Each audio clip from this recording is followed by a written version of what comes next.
అమ్మవారు ఒక మూర్ఖుడికి ఎలా బుద్ధి చెప్పిందో తెలుసా? ఒక ఊరిలో చిన్న ఆలయం ఉండేది. అక్కడ గంగమ్మ అనే గ్రామ దేవత ఉండేది.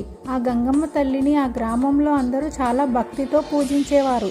కానీ ఒక వ్యక్తి ఇదంతా మూఢనమ్మకం, దేవుడు లేడు, ఎవరూ లేరు అని అమ్మవారిని అలాగే అమ్మవారి శక్తిని హేళన చేసి మాట్లాడతాడు.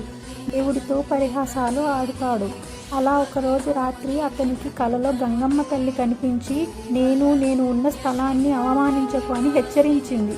కానీ అతను అదంతా పట్టించుకోకుండా అలాగే ప్రవర్తించాడు. ఆ మరుసటి రోజు నుంచి ఆ వ్యక్తికి బ్యాడ్ లక్ స్టార్ట్ అయ్యింది.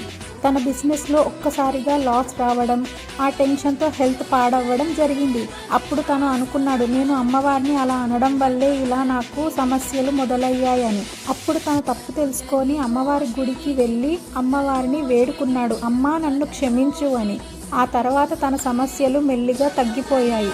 అందుకే పెద్దలు చెప్తారు, దైవాన్ని ఎప్పుడూ దూషించకూడదు అని. దైవాన్ని నిందించే బదులు గౌరవించడం మంచిది.